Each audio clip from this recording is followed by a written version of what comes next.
here. You can tell it's the third week because it's a little thin. I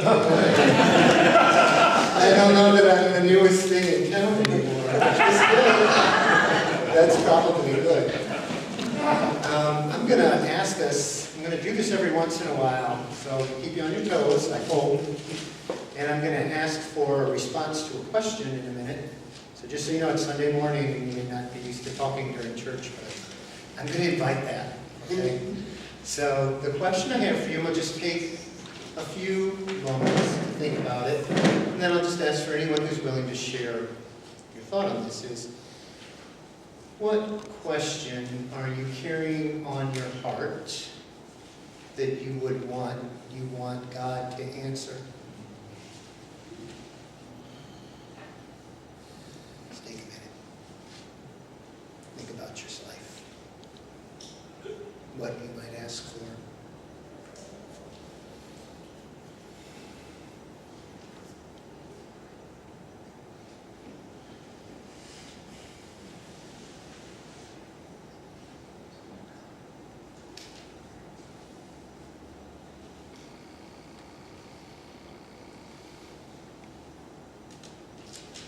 Anyone have a question that they carry around with them that they'd be willing to share? Yes, please. What can I do to love my fellow man more? Great, okay. What can I do to love my fellow man or human more? Thank you. Anybody else? I've got a more selfish one. How come it took me till 50 to get to be a deacon? There's no wrong questions. I just want to make sure there's no wrong questions. Any kind of question that you're carrying around, this is about being present to it. It's not about giving the answer that might be the best one in the catechism and the prayer book. Okay? Yes. I want God to tell me what I'm supposed to be doing with my life in this new place with not working for me. Besides supporting your husband. Obviously. That's not enough. That's true. You go, girl. That's good. Yeah. I love it. Yeah. So what does God want from me? What is God asking from me at this time? Yes. Why do we see cruelty in the world? Ooh, what a good question. Oh my gosh. Why do we see cruelty in the world? Thank you. Mine is kind of on the same order as John's. And it's a question I ask all the time of God. Why can't the leaders of the nations of this world have some kind of sense knocked into their heads how to take care of their people better, fairly, and lovingly? When are we going to get the rulers we deserve? Well, maybe we have the rulers we deserve, actually. That's not your question. Your question is, and I'm not, this is historically true. Yes. It's not just in this moment. When are we going to have the kind of leadership that looks a little bit like what we talk about here on Sunday? Yes. Mine's along the same line about why does everyone not have shelter, food, medical care, and a safe place to live? And when's that going to change? I don't know either. These are really good questions. Let's do one or two more. Thank you all very much. I'm going to John to what Nancy Sure, said. Jim. Right here it says, whoever comes to me will never be hungry. And whoever believes in me will never be thirsty. Now I can see what that means, I'll say figuratively. Right. But it doesn't jive with the world we live in, and I often question that. Help me understand what this is about. Yes. Maybe you're asking that a little bit. Yes. Yes. Maybe. I don't want to put words in your mouth. No, I understand what you're saying, and Yeah. yes, I agree with you. What is this all about? How is this useful in my life, Yeah. in all of our lives? Yeah. We know contrary. Yeah. Everything looks so different. doesn't it? Gene, I saw you had your hand up, and then this is great. Why is it so unfair? Thought about Evan. Evan might have the question. Why should I have had a head injury? Why is it so unfair? Yeah. Why do people who love and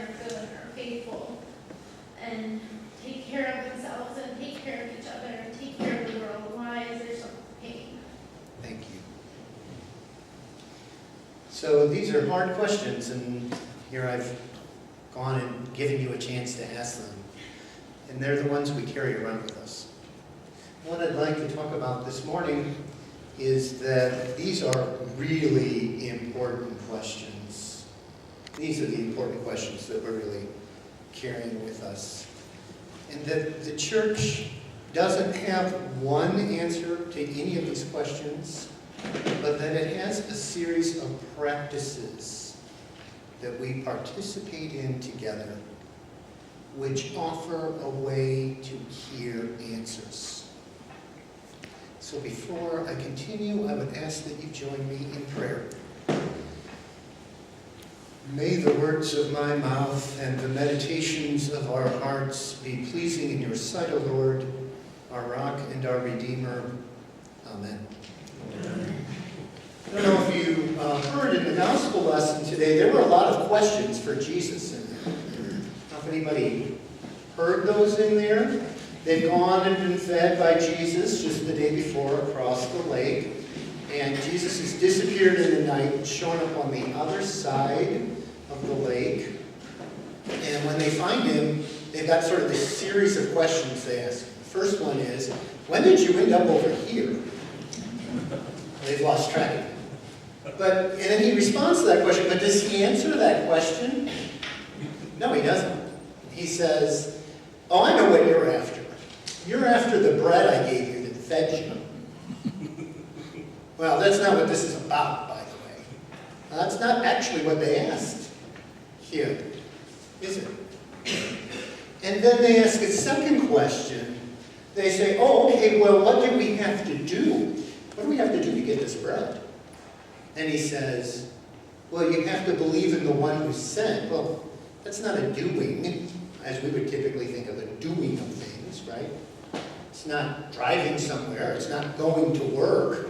It's not cutting the grass. What are the things I have to do? And he says you have to believe in the one. So he doesn't really kind of answer that question either.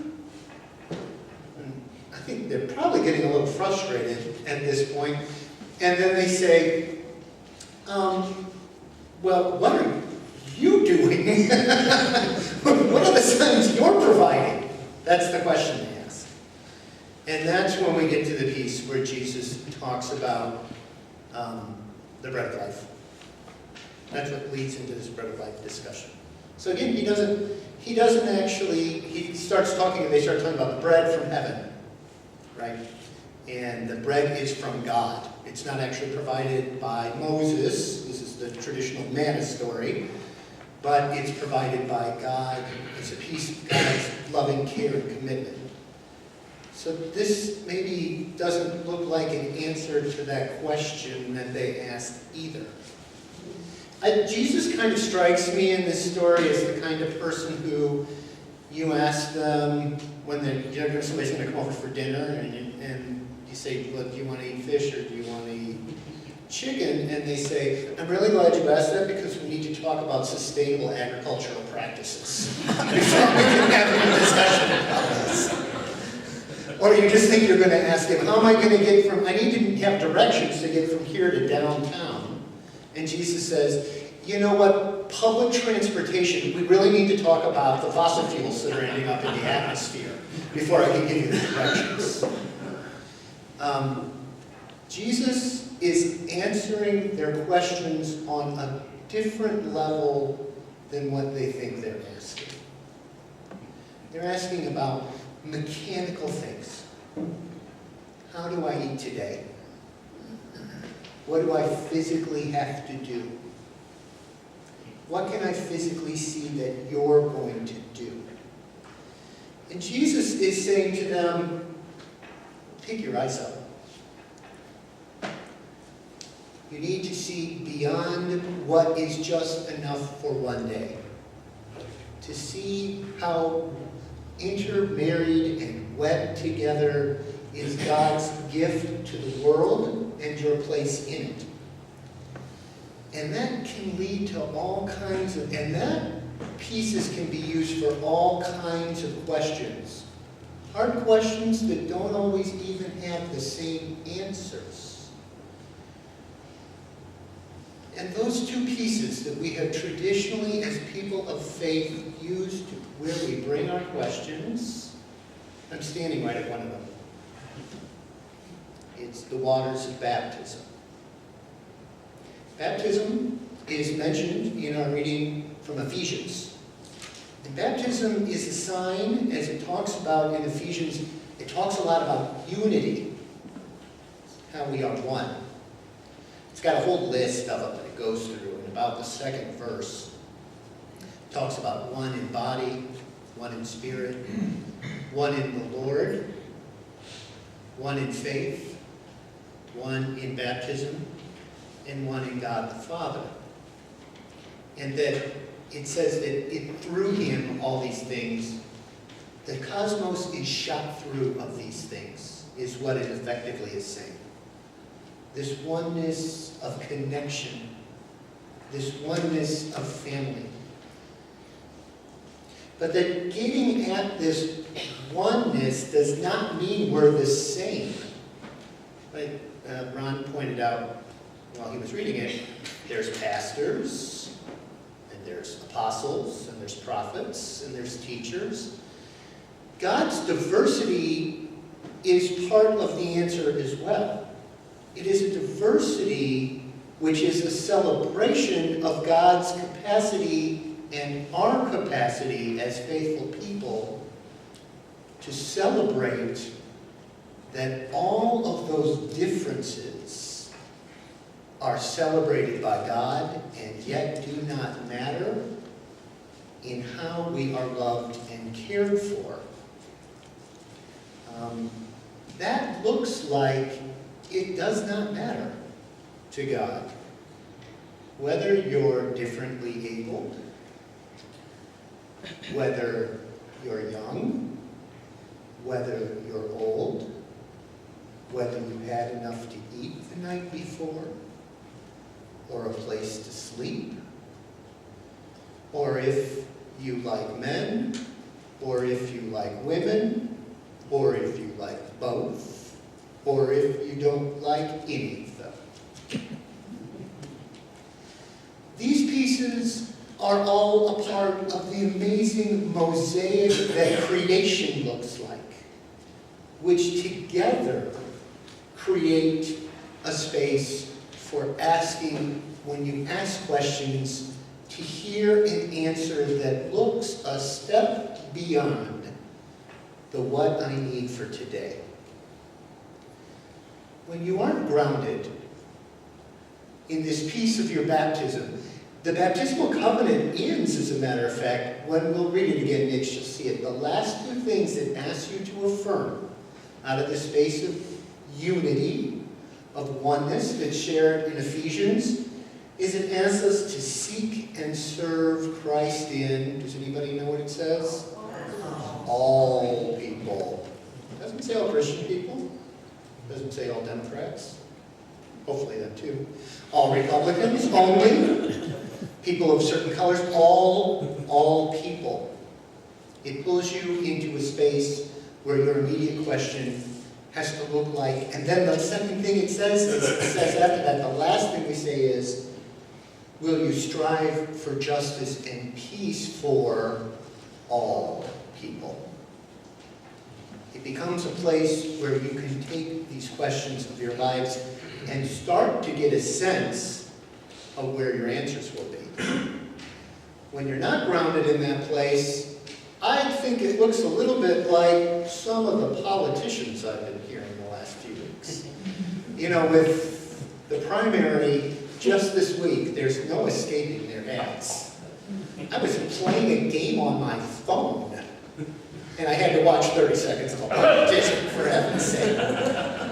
They're everywhere right now. And all I can think is, when they look to separate us, to divide us, to have us worry about ourselves, where is their baptismal covenant? Where is their promise to be part of the answer, Meg, to the question of how the world is going to reflect God's story for us? And the second thing, of course, that we do, which the Bread of Life talks about as faithful people, as a practice to provide answers, as we come to this table. We celebrate the Eucharist. The Eucharist is where Jesus is talking about, starting to point in the direction of this, is a shared experience of not simply feeding for a day, but it is the sustaining, life-giving, continual piece of what it means to be loved and affirmed. And again, that's open to everyone. This is bread that can feed you every day. The manna only lasted one day, and then, if you remember the story, if they tried to save it, does anybody remember what happened to the manna? It went bad. Maggoty, as a matter of fact. Completely unedible. Because those physical things that seem like they might be the answer we want lead to the next set of physical questions that have to be answered. Here at the altar, here when we hear the Eucharistic prayer, listen, you'll hear it in the prayer. You'll hear David say, fed with constant love. He's going to tell the story of faithful people and their practice. Sustained in the wilderness and filled with the Holy Spirit to live as Christ's body in the world. That is the kind of feeding that doesn't leave you hungry the next day. That is the kind of feeding where you can take your questions, and if you spend enough time with them, you may be able to begin to hear the answers. I would ask that you take these questions that you have, these questions that have no easy answers, and that you remember to pass them through the waters of your baptism, to offer them as part of the gifts that we will make in the middle of this service, and to carry them with you right to the altar rail, to be fed and to struggle with them as Jesus struggled with those in his time who also couldn't see past their immediate need. But I'll warn you, the answers you get may be a surprise. Come, Holy Spirit. Amen.